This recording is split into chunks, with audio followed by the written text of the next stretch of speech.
Ariel's Corner. This is Ariel Gatoga, and this is Thrilling Thursday. It's so great to have you on the stream. I appreciate all of you for tuning in today. We're here 6 days a week, off on Mondays, and we'll get started in just a moment. Today it looks like we have quite a few moderators on, so I'd like to thank you all. This is looks like Stacy's here, Beryl, Jennifer, Chad, and Alex. So thank you all so much for being here. And is Dre here too? I think I missed somebody. But everybody that's on here, thank you so much for being here. And thank you all for tuning in to Thrilling Thursday. Let's see, we have a shop over at arielscornershop.com, arielscornershop.com. Oh yes, Dre. Hello, Dre, too. All of you guys. arielscornershop.com. It's a really easy way to support the channel. You can click on any of those Amazon links, and they stay active in your it's like a cookie, I think, that Amazon puts on your computer. So for 24 hours after you've clicked on one of our links, we get a commission off of anything you buy from Amazon. So it's a real fun, easy way to support the channel. Now, if you click on somebody else's affiliate link, then that's the one that will be going for 24 hours. So it only lasts until until either 24 hours is up or until you click on somebody else's affiliate link. The other way that you can support us is by giving us a donation, and you can do that by going to paypal.me/arielgatoga, paypal.me/arielgatoga. If you're watching live, you could use a super sticker or a super chat, and if you happen to be watching on a restream, you could use a super thanks. So we do appreciate your support, and I am going to be here all this weekend. Let's see, tomorrow is Friday, so we'll be doing the Witch's Rosary, but the dark moon will preclude us from doing a Shekinah square, so we won't be doing a Shekinah square this week. We'll be doing 3 rounds of the Witch's Rosary, and then we have a Psalm spell on Saturday, and then a live stream lecture on Sunday for social Sundays. Soulful Sunday. Maybe we should have a social Sunday too. All right, so I think that's all my commercials. Thank you again so much for being here. If you happen to have any questions, you can stick them right in that chat thread, okay? And we will definitely get to them before the end of the stream today. We don't have a long stream. I'm just going to give a little chat. But before we do that, I do have a question that came through and on email. So, on email. So let me just go ahead and answer that. I am somewhat a newcomer to your platform. As I go further into my practice, I've realized how often I think negatively. Even when I try to think positive thoughts, it's just like there's a part of my brain that keeps on bringing me to darkness. How do I just make that stop? I do not want these bad things to happen or worry about the future or the past, but I'm having a difficult time stopping this part of my brain from going there. Any words of advice? Well, that's a really, really amazing question. First off, you don't want to be superstitious about your thoughts. It's not so much that every little thought that comes across your mind is going to create a result for you. It's the habitual negative thoughts that we entertain. It's the ones that we nurture. It's the ones that we give harbor to. Those are the ones that tend to be the most powerful. Now, any kind of thought that we're thinking is going to set the tone for whatever it is that we're approaching. So that is true. But you don't want to get into that idea of being afraid of your own thoughts or trying to fight with your mind, because the mind doesn't do well when you decide to fight with it. The ego will just stick its heels in. The best thing to do when you have negative thoughts, first and foremost, is just to notice them and to recognize that they have no power over you. Just to notice them and just notice that it's a thought, and that you can, if you can consciously recognize that you have a negative thought, you can just bless it, and then you can choose a new thought to think. You can choose a new thought. Now, positive and negative are kind of terms that can be a little dicey, but in regards to true versus false thoughts, that's an easier way to think of it. Truth always shines away any kind of falseness, any kind of lie. Truth is always going to be more powerful than a lie. And it's just think of it real basically, real logically. If if you had a belief that the light switch was going to hurt you, and you didn't use the light switch on your wall because you were afraid somebody told you that that there was a demon in it or something that was going to hurt you, that's a false thought. The true thought is that the light switch turns on the light if it's set up properly. That's true. So you can see that the true thought is more powerful than the false thought. Now, the false thought can have a lot of power over you for as long as you believe it, but as soon as you confront it and you go ahead and flip the light switch on, you realize, oh, that was a lie. So you see, the truth always is more powerful than the lie. So in regards to that, when we have thoughts that reflect truth, they are always going to be able to shine away any thoughts that are untrue. It's just how it is. So your true thoughts are always more powerful than your false thoughts.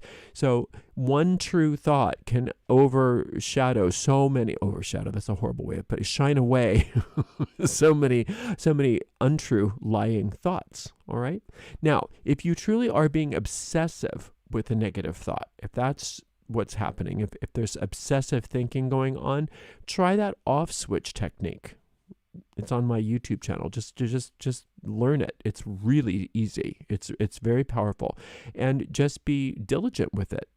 You can train your mind. You can. Now, if you're not meditating every day, it's fine. You don't have to, but that is a tool that you can use to start to slowly gain mastery over the way that you're thinking. And you can use that magic minute technique. It's a wonderful and easy and very, very powerful meditational technique. It's not the only one. There's many. So you can do whatever works best for you. But that's the one that I always recommend because it's so easy to implement and it's very, very powerful. So part of what our problem is in regards to positive versus negative thoughts is just that our minds are undisciplined. And that's a little bit about what we're going to talk about in a minute. But so if we haven't trained our minds, if we haven't disciplined our minds, then our minds are going to run amok, right? But don't be afraid of your thoughts. Don't be superstitious about them. You will be able to start to see a change in your circumstances as you get more control over your thoughts. That is true, but you don't have to worry about whether if you have a negative thought, it's not going to necessarily manifest. It takes a lot of focused thinking over time to make a difference. So don't worry about it if you have some negative thoughts, okay? But you can train your mind. You can overcome that. It just takes practice. And those are two techniques you can use. That magic minute technique and also that off switch technique are two wonderful tools that you can use. Okay. No, we don't have tarot readings today. That's not what this is. This is a different stream. Okay. Let me get myself together. I hope everybody's having a wonderful day today. I really do.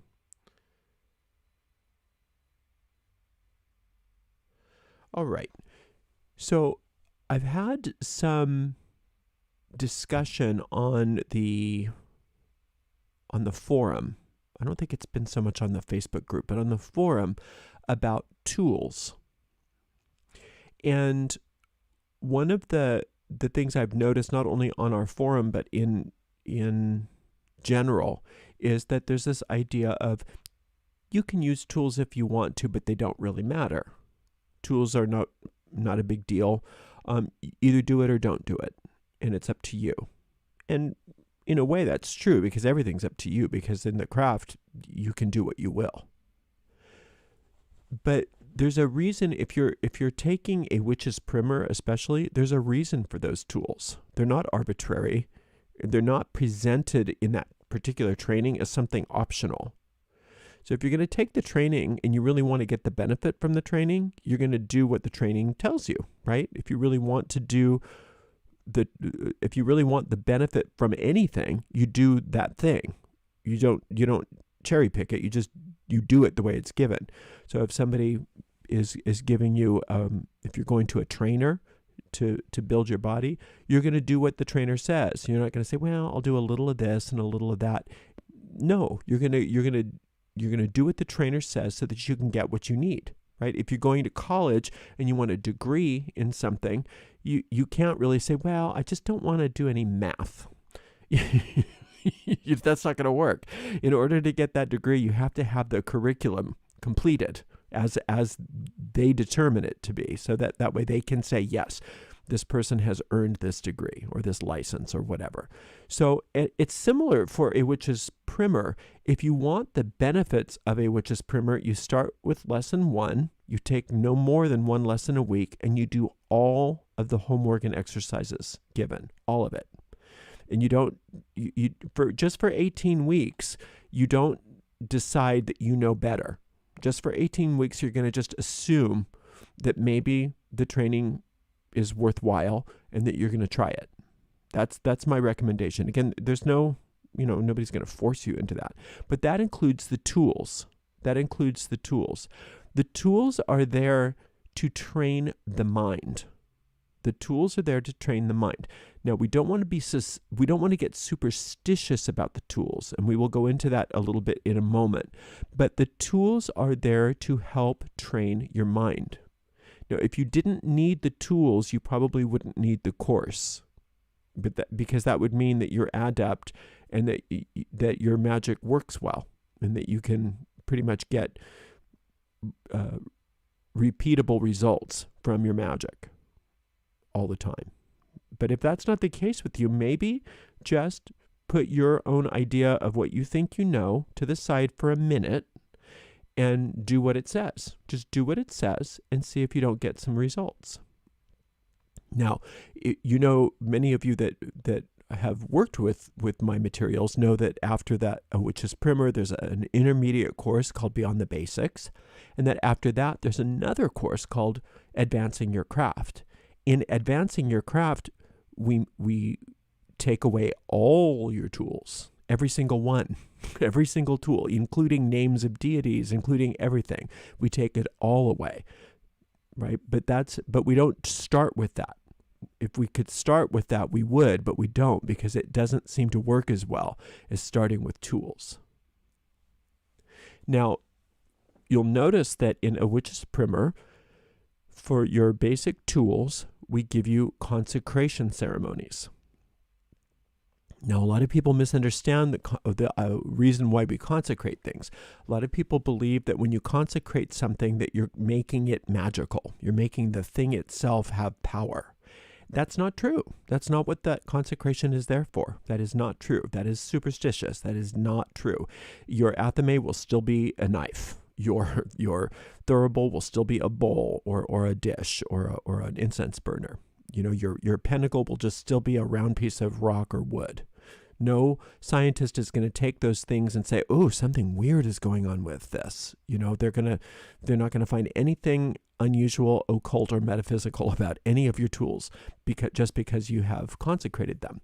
What the consecration does do is it allows your deep mind to connect with the tool as a powerful symbol, so that tool means something specific to the deep mind. And it's through the consecration of the tool that you are cleansing your experience of that tool from anything other than what you decide it will be. And that is what's given in the consecration ceremony. So all consecration is cleansing an item from all other understanding of what it is about. It's completely cleansing your mind and of all preconceived notions about what that tool is for, what that object is for, and imbuing it with a new function, imbuing it with a new purpose. So ultimately, the tool only exists in the deep mind. It doesn't really ultimately exist in the physical, but that physical representation is very important to training the mind.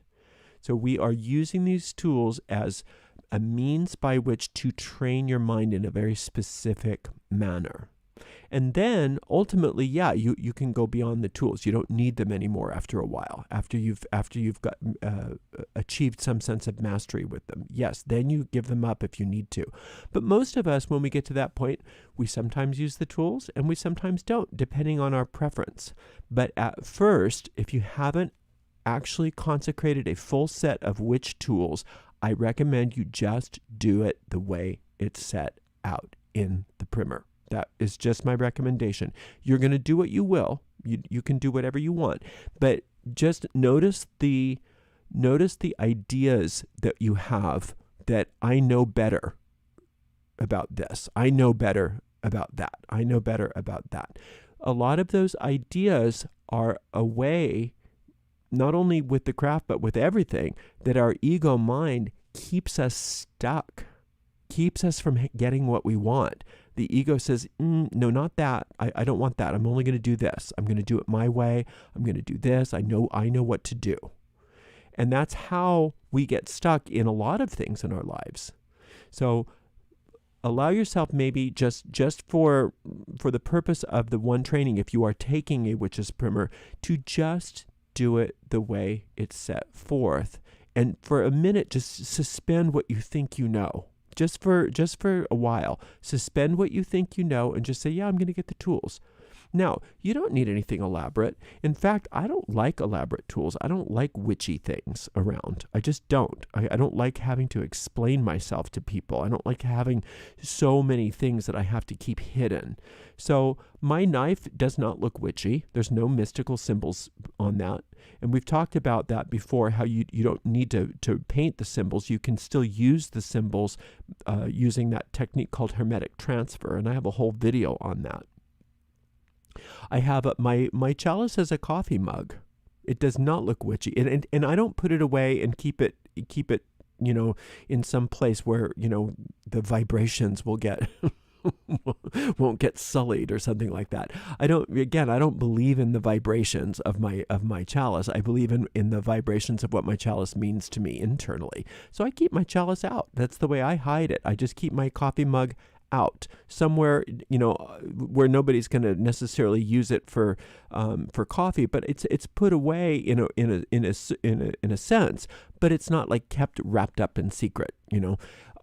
My thurible is actually, I have more than one thurible. I have a thurible that's like a stainless steel mixing bowl that I put sand on the bottom of it when I need to burn things, and the other one that I use indoors is one of those candle warmers.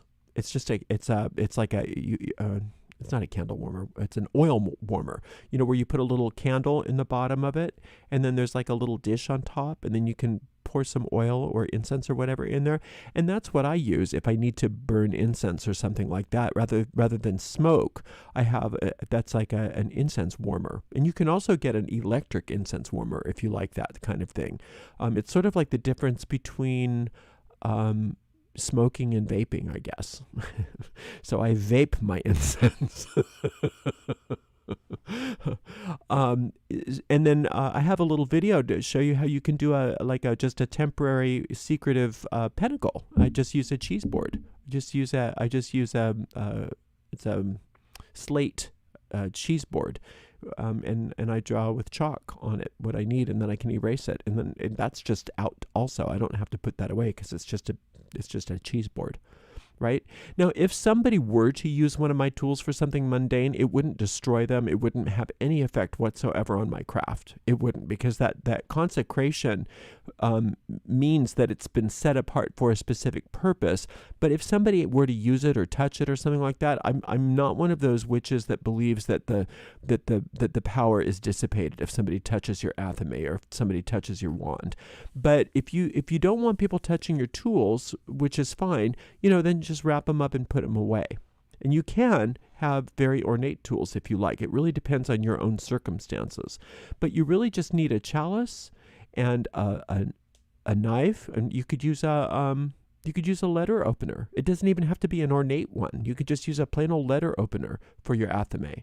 A thurible or some sort of fire bowl, some sort of offering bowl, whatever you're using. And then also you need an altar pentacle. And really, that's about all you need. Now, I also have a wand, and your wand can be anything you want. Your wand can look like a stick if you want it to. And I do happen to have a wand that was made for me. Actually, it wasn't made for me. I bought it as a... actually, I have two wands. One that was made for me, but the one that I sometimes use on my streams is this one of the wands that we sell on our affiliate store. And it kind of has a Harry Potter-ish look to it, but I love it. I love it. And I've used it for a while, and I just keep it in its little holder and I put it away. But if somebody were to find that with all the Harry Potter stuff around, nobody would think twice about it. I do have a few altar cloths that are very witchy, but mostly I have those only because I sometimes like to stream with those, just for the look on the stream. But normally I wouldn't use those. Normally I wouldn't use anything witchy at all in my particular environment. That's just not my style. But you can if you want. There's nothing that says you can't. You can have it be as witchy or as mundane as you like. But do consider using the tools, consecrating the tools, and yes, use the moon phase that's given. Use the day of the week that's given. Now, what you can alter are some of the herbs and the incenses. That can be altered. Those can be substituted.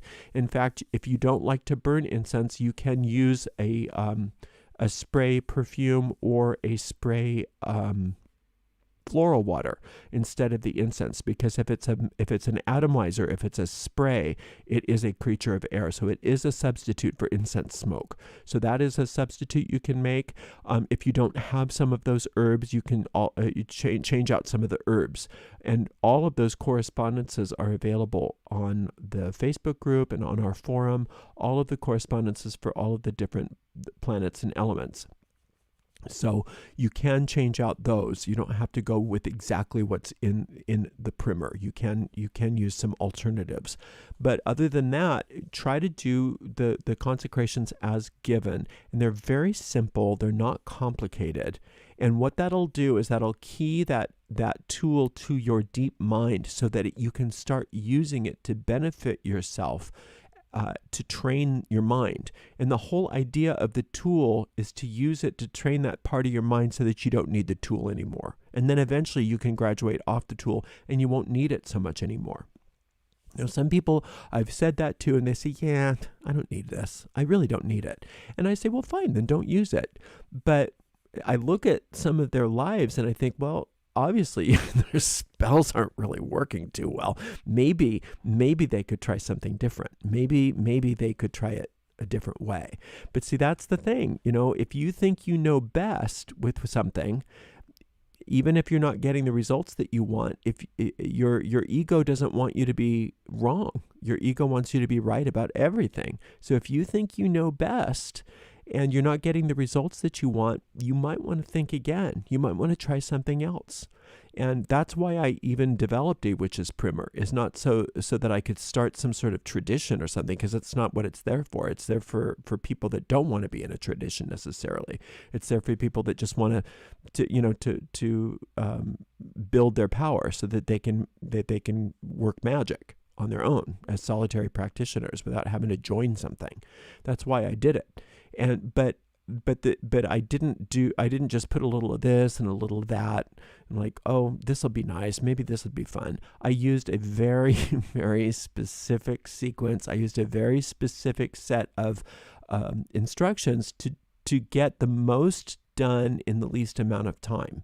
So I will say that everybody I know who has taken the entire 18 weeks from the first lesson to the last lesson and done every single thing that was suggested in there have reported immense benefit in regards to magical power and effectiveness. So go ahead and if you're working a witch's primer, try to avoid cherry picking.